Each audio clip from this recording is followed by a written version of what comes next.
Good morning viewers, welcome to back our channel. आप सब कैसे हो? उम्मीद करती हूँ आप सब बहुत अच्छे होंगे और हमेशा ही ऐसे खुश रहिए। आज का वीडियो बहुत ही कमाल का है, बहुत ही यूजफुल हैक है जो आपकी लाइफ को चेंज कर देने वाले हैं। पहला यूजफुल टिप मेरा किचन से आता है। किचन में बर्तन क्लीन करने के लिए इस जूने का हम यूज करते हैं। ज्यादातर महिलाएं क्या करती है कि इस जूने को निकाला और डायरेक्ट बर्तन क्लीन करने लग जाते हैं, पर आप उससे पहले ये वाला ट्रिक यूज करते हैं तो आप देखेंगे कि आपका जो जूना है उसके तार कभी नहीं निकलने वाले हैं। इन जूनों को जब हम यूज करते हैं तो कुछ टाइम बाद इसके तार निकलने लग जाते हैं, जो कभी बर्तन में आ जाते हैं तो कभी सिंक में फंस के रह जाते हैं। कुछ टाइम यूज करने के बाद इन जूने के अंदर से पतले पतले जो तार निकलते हैं वो काम हो ही ना। इसके लिए मैं एक ट्रिक आपके साथ शेयर करूंगी। आपने क्या करना है, यूज करने से पहले आपने इसे गैस की फ्लेम पर कम से कम 20 सेकंड तक हाई फ्लेम पर जलाना है। इससे आप देखेंगे इसके जितने भी तार हैं वो बहुत अच्छे से मजबूत हो जाएंगे। तो मैंने 2 जूने यहाँ पर लिए हैं और इन दोनों जूनों को मैं यहाँ पर हाई फ्लेम पर रख देने वाली हूँ। ये बिल्कुल ही लाल होने चाहिए। थोड़ा बहुत अगर आप छोड़ देंगे इसको तब भी इसके तार निकलेंगे। तो बढ़िया से इसे अच्छे से पका लेना है ताकि तार बहुत अच्छे से मजबूत हो जाए। मैं आपको करके भी दिखाऊंगी कि ये कितने मजबूत है। मैं आपके सामने ही इन्हें इस तरीके से जला के बता रही हूँ। बिल्कुल आपने इसी तरीके से जलाना है। ये अभी काफी ज्यादा गर्म है तो अपने कम से कम 15 से 20 मिनट टाइम दीजिएगा कि ये अच्छे से रूम टेम्परेचर पे आ जाए। उसके बाद में आपने इसे टच करना है। तो बढ़िया से मैंने इसे जला लिया है। अब मैं आपको इसे खींच के दिखा रही हूँ कि ये कैसे वर्क करता है। तो यहाँ पर अगर आप तार को पकड़ेंगे तो आप देखेंगे ये तार काफी ज्यादा मजबूत हो गया है। अच्छे से बढ़िया ताकत लगा के भी अगर आप इसको खींचेंगे तब भी ये नहीं खुलने वाला है, जैसे कि मैं आपको करके दिखा रही हूँ। वैसे तो एक पहले से ही काफी मजबूत आते हैं लेकिन इतने स्ट्रांग हो जाते हैं कि बर्तनों को आप कितने भी दिन इन जूनों से क्यों ना धोएं, ये बिल्कुल भी टूट के खराब नहीं होने वाले हैं। तो ये ट्रिक बहुत ज्यादा काम की है, क्योंकि अगर आप भी इस जूने का यूज करते हैं, इसका तार का छोटा सा पार्ट भी अगर खाने में जाता है तो वो हमारी आंतों को नुकसान पहुंचा सकता है। तो जो चीज हम बर्तन धोने के लिए यूज कर रहे हैं उसके लिए केयरफुल होना बहुत ज्यादा जरूरी है। तो बर्तन के जूने को हमेशा पहले अच्छे से जलाएं, उसके बाद में आप यूज ले। इसके तार कभी भी निकल के बाहर नहीं आने वाले हैं। आई होप ये वाला यूजफुल ट्रिक आपको बहुत ज्यादा पसंद आएगा, क्योंकि ये ट्रिक हर गृहिणी को पता होना चाहिए कि वो जूने को एक्चुअल में यूज कैसे करे। आज के टाइम में हर कोई अपने आप को सुंदर दिखाना चाहता है और इसके लिए पार्लर में भी जाते हैं। उसके बाद भी आपने देखा होगा कि जो हमारी थ्रेड होती है, आईब्रो होती है, ये ठीक से ना सेट नहीं होती है, क्योंकि हमारे जो बाल होते हैं वो ठीक से अरेंज नहीं होते हैं। तो आप देख सकते हैं, मैं बच्चे के चेहरे पे आपको करके दिखाऊंगी। तो यहाँ पर साइड में जो इसके बाल हैं ये नीचे की तरफ है, यानी कि यहाँ पर ना ये बाल डार्क है और ना ही ये ठीक से सेट है। तो आपने क्या करना है, लेना है कोलगेट और यहाँ पे लेनी है टूथपिक। टूथपिक में हमने हल्का सा कोलगेट लगा लेना है। इसके बाद हम इसे यूज करेंगे। आप चाहते हैं तो राइट फिंगर पे भी कोलगेट ले सकते हैं, पर इससे कोलगेट की वेस्टिंग होगी। तो इस तरीके से टूथपिक पे आप लेंगे तो सिर्फ उतना ही यूज में आएगा जितना कि हमें जरूरत है। अब इसे अप्लाई कैसे करना है ये आपने ध्यान से देखना है। तो यहाँ पर जो आईब्रो है उसके सीधे ऊपर की तरफ हमने इस तरीके से इसे अप्लाई करना है।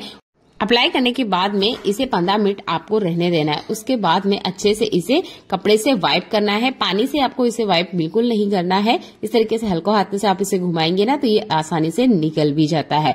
बच्चे के चेहरे पे अच्छे से मुझे इसका असर नहीं दिखा, क्योंकि इसने अपने चेहरे पे रहने नहीं दिया। चलिए मैं दूसरे के चेहरे पे आपको करके दिखा रही हूँ, आपको ज्यादा अच्छे से समझ में आएगा। तो जिस तरीके से मैं इसे थ्रेड पे लगा रही हूँ, ऊपर की तरफ लगाना है, नीचे की तरफ हमने कोलगेट को नहीं लगाना है। ऊपर की तरफ हमने इसे, जैसे हम बालों में डाई करते हैं उसी तरीके से कोलगेट को आईब्रो के ऊपर लगाना है। और कम से कम 15 मिनट का आप टाइम जरूर दीजिएगा ताकि ये अच्छे से ड्राई हो जाए और जो हमारे आईब्रो के छोटे छोटे बाल होते हैं वो अच्छे से सेट हो जाए। क्योंकि इसीलिए हम मार्केट जाते भी हैं और पार्लर में बहुत महंगा ट्रीटमेंट भी लेते हैं। पर ये छोटा सा ट्रिक, ये छोटा सा आपको कोलगेट वाला ट्रिक बहुत ज्यादा पैसे बचा सकता है। अगर आपकी आईब्रो भी कुछ इस तरीके की है तो इस ट्रिक को आप जरूर ट्राई आउट करके देखिएगा। मैंने एक आईब्रो पे इसे लगाया है, दूसरे पे बिल्कुल नहीं लगाया है। तो ये देखिए बढ़िया अच्छे से शेप में आ चुकी है। जो बाल नीचे की तरफ है ना वो ऊपर की तरफ है। पहली बार में अगर आपको रिजल्ट नहीं मिलता है तो आप इसे 3 से 4 बार करके देखिएगा। बहुत अच्छा सा इसका रिजल्ट आता है और मार्केट में मिलने वाले महंगे ट्रीटमेंट से आप बच सकते हैं। अगर आपको ये ट्रिक पसंद आती है तो आप वीडियो को लाइक कर दीजिएगा। चलिए बढ़ते हैं आज के अगले यूजफुल हैक के लिए। अगला यूजफुल हैक मेरा पेन से जुड़ा हुआ है। जब भी हम कुछ लिखना चाहते हैं और अगर पेपर टाइम पे ना मिले तो हम ना हाथ पे लिख लेते हैं। ऐसा ही आज मेरे साथ हुआ, मैंने भी जल्दीबाजी में क्या करा कि हाथ पे ही लिख लिया। अब क्या होता है, ये हाथ पे से निशान मिटाए कैसे, क्योंकि निकलते नहीं है। तो आप यूज कर सकते हैं परफ्यूम का, आप यहाँ पर नारियल तेल का भी यूज कर सकते हैं, उससे भी दाग निकल जाते हैं, पर परफ्यूम से और जल्दी दाग निकलते हैं। तो बस आपने इसके ऊपर अप्लाई करना है। कोई सा भी कॉटन का कपड़ा ले लीजिए, हल्के हल्के से ही आप रब करेंगे और आप देखेंगे ये जो दाग है ना मिट जाता है। अगर आप हाथ में से अप्लाई नहीं करना चाहते हैं तो इस तरीके से कपड़े पे ले लीजिए या किसी कॉटन बॉल पर ले लीजिए। उसके बाद में जहां पे भी दाग लगा है, ये दाग भले कपड़े के ऊपर ही क्यों ना हो, उस पे भी ये ट्रिक बहुत अच्छे से काम करती है। और अगर घर में छोटे बच्चे हैं तो इस ट्रिक को हर किसी को पता होना चाहिए, क्योंकि बच्चे भी अपने हाथों में पेन चला लेते हैं, जैसे कि हम बड़े भी कभी कभी चला लिया करते हैं। चलिए बढ़ते हैं आज के अगले यूजफुल हैक के लिए। रोटी बनाने के लिए हम लोहे के तवे का यूज करते हैं। जब हम इसे क्लीन करके रख देते हैं, उसके बाद में आपने देखा होगा इसके ऊपर जंग आ जाता है, क्योंकि ये लोहे का तवा है। तो ये जंग आए ही नहीं, या क्लीन करने के बाद हम ऐसा क्या करें कि ये जंग इसमें लगे नहीं। तो आपके पास जितने भी लोहे के बर्तन है उस पर आप ये ट्रिक यूज कर सकते हैं। तो अभी फिलहाल में मेरे पास जो तेल का पाउच है खाली किया है, इसमें थोड़ा सा तेल है, 3-4 बूंद ही तेल चाहिए, इसलिए मैंने इस तवे के ऊपर इसे डाल लिया है। और कोई सा भी कॉटन बॉल या कॉटन का कपड़ा आप ले लीजिए और हल्के से आप वाइप कर दीजिए। हो सके तो आप अगर थोड़ा गर्म तवे पे करेंगे तो बहुत अच्छे से ये फैल जाएगा, और अगर ठंडे तवे पे करेंगे तो थोड़ा सा तेल ज्यादा जाएगा। अच्छे से आप वाइप करेंगे, जितना जंग है वो भी निकल जाएगा, तवा नॉन स्टिक बन के रेडी हो जाएगा।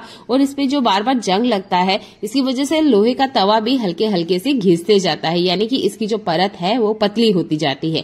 तो इस ट्रिक को आप यूज कीजिएगा अगर आप भी लोहे के तवे के बर्तन को यूज करते हैं। आप देख सकते हैं कॉटन का कपड़ा जो मेरे हाथ में है वो अच्छे से साफ हो गया है। 2 से 3 बार मैंने इसे पलटा है और जितना जंग है वो भी आसानी से निकल गया है।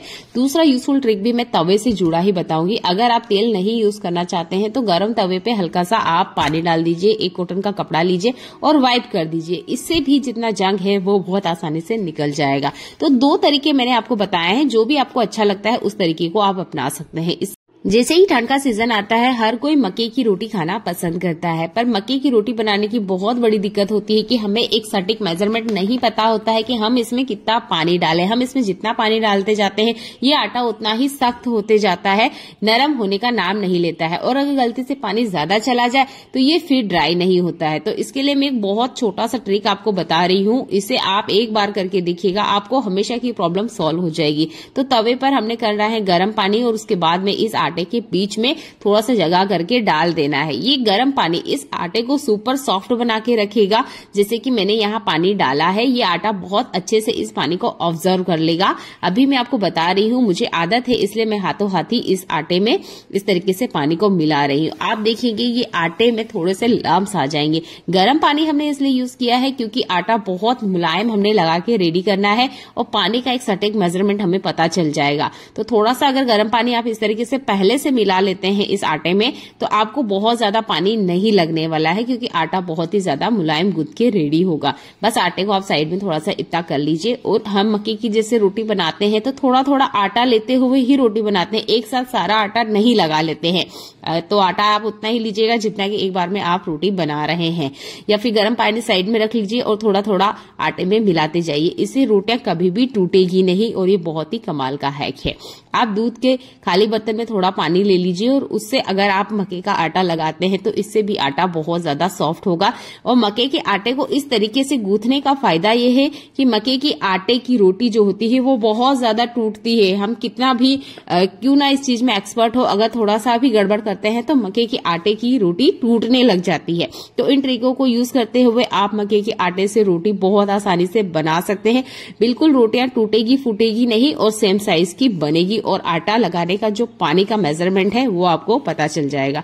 बहुत ही कमाल का है कि अगर आप भी विंटर सीजन में मक्के की रोटी खाना पसंद करते हैं। अगर आपको ये ट्रिक अच्छा लगता है तो वीडियो को लाइक कर दीजिएगा और शेयर करना तो बिल्कुल ना भूलें, क्योंकि इस ट्रिक को सबको पता होना चाहिए। अगर कोई बिगनर है तो उनको इन ट्रिक के बारे में ना पता होने पर वो मक्के की रोटी खाना पसंद नहीं करते हैं, क्योंकि बनाने में बहुत ज्यादा दिक्कत आती है। चलिए बढ़ते हैं